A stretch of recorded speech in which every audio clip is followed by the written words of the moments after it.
열왕기하 3장. 유다왕 여호사밧 18년에 아합의 둘째 아들 여호람이 이스라엘 왕이 되었다. 그는 사마리아에서 12년 동안 다스렸다. 그도 여호와의 눈에 거슬리는 일들을 많이 저질렀으나 그의 아버지 아합과 어머니 이세벨처럼 악하지는 않았다. 그는 형 아하시야가 심판받아 죽는 것을 보고 조금은 주님을 두려워하게 되었다. 그래서 그는 부왕이 바알을 위하여 만들어 세운 돌기둥 우상을 전국에서 제거하였다. 그러나 그는 느바데 아들 여로보암 왕이 이스라엘 백성을 오도하여 죄를 짓게 한 그 우상 숭배와 음행에서는 떠나지 못하였다. 모압 족속은 오므리 시대부터 30여 년 동안 이스라엘에 예속되어 조공을 바쳐왔다. 대량으로 목축을 하던 모압 왕 메사는 해마다 이스라엘 왕에게 조공으로 10만 마리의 어린 양과 10만 마리의 털 깎는 양을 바쳐오다가 아합이 죽자 이스라엘의 반기를 들고 조공을 바치지 않았다. 그러자 이스라엘 왕 여호람이 즉각 수도 사마리아에서 전선으로 나아가온 이스라엘 군대를 모으고 유다 왕 여호사밧에게도 연합 전선을 요청하였다. 모압 왕이 나를 배반하였습니다. 내가 그를 치러 갈 작정인데 나와 함께 나가서 싸우지 않겠습니까? 여호사밧은 이미 아합과 맺은 동맹 관계에서 동의하였다. 나도 함께 나가 싸우겠습니다. 내 마음도 임금님의 마음과 같고 내 백성도 임금님의 백성과 같고 나의 군마도 임금님의 군마와 같습니다. 그러자 여호람이 그 진로를 물었다. 그러면 우리가 어느 길로 진격하는 것이 좋겠습니까? 여호사밧이 대답하였다. 에돔 광야로 들어가서 세렛 시내를 우회한 다음 모압의 동쪽에서 공격하는 것이 좋겠습니다. 이리하여 이스라엘과 유다 나라의 두 왕은 전군을 거느리고 사해를 빙돌아서 진군에 들어갔다. 유다에 예속된 에돔 왕도 군대를 이끌고 함께 갔다.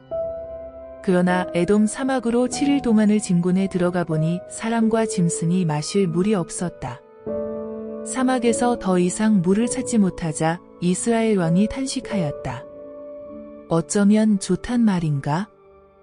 차라리 싸우러 나오지 않았으면 좋았을 것을. 우리 왕 세 사람을 모압 족속의 손에 넘겨주어 죽이려고 여호와께서 우리를 이곳으로 꿰어내셨구나. 이때에 여호사밧이 물었다. 여기에 혹시 여호와의 예언자가 있습니까? 그에게 여호와의 뜻을 알아봅시다. 그러자 여호람의 신하들 가운데서 한 사람이 대답하였다. 사밧의 아들 엘리사가 여기에 있습니다. 그는 엘리야를 섬기던 사람입니다. 여호사밧이 말하였다. 그러면 우리에게 여호와의 뜻을 알려줄 수 있겠군요. 이리하여 세 왕은 엘리사에게로 내려갔다. 엘리사는 이스라엘 왕을 보고 이렇게 책망하였다. 무슨 일로 임금님이 나를 찾아오십니까?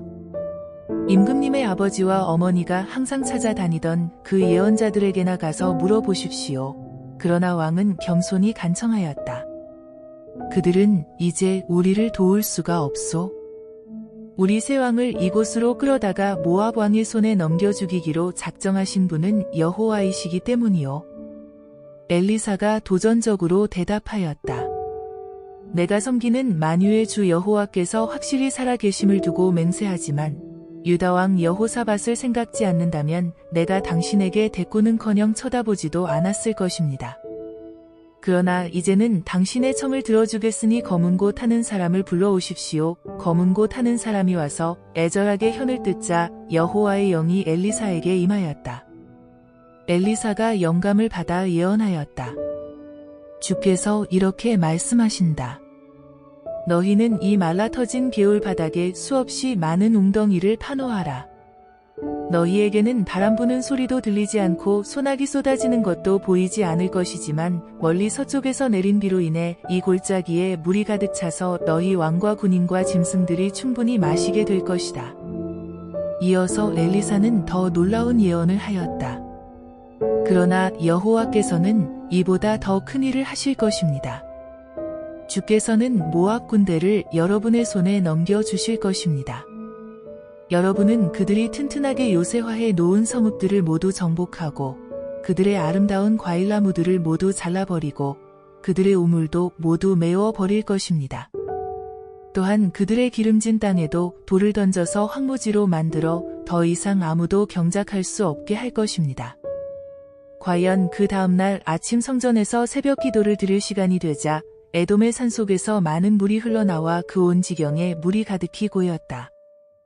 그동안에 이스라엘과 유다와 에돔의 세 왕들이 모압을 치러 왔다는 소문이 모압 전국에 퍼졌다. 그래서 모압 백성 가운데 싸울 수 있는 사람들은 모두 소집되어 국경지대에 배치되었다. 모압 군인들이 다음날 아침 동쪽의 물 위로 해가 뜰 때에 일어나 보니 그 물이 마치 피처럼 붉게 보였다.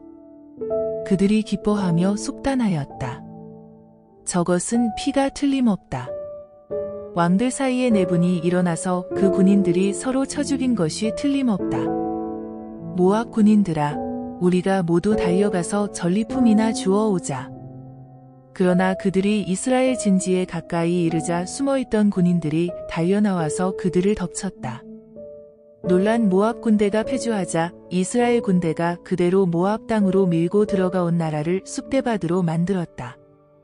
이때에 그들은 성읍들을 모조리 헐어버리고 모든 농토에 돌을 던져 황폐하게 만들었으며 모든 샘을 메우고 과일나무들을 모조리 베어버렸다. 결국 모압 중앙에 위치한 수도 기랄에셋만이 함락되지 않았으나 그곳 역시 투석병들의 맹렬한 돌세례를 받고 있었다. 모압 왕 메사가 더 이상 성중에서 견딜 수 없게 되자 700명의 용사를 거느리고 포위망을 정면으로 돌파하여 에돔 왕에게로 도주하려고 하였으나 실패하였다. 그러자 메사가 자기를 이어 왕이 될 마다들을 붙잡아 성벽 위에서 모압 족속의 신 그모스에게 산제물로 불태워 바쳤다. 그러자 이스라엘 백성이 크게 놀라서 포위망을 풀고 자기 나라로 돌아갔다.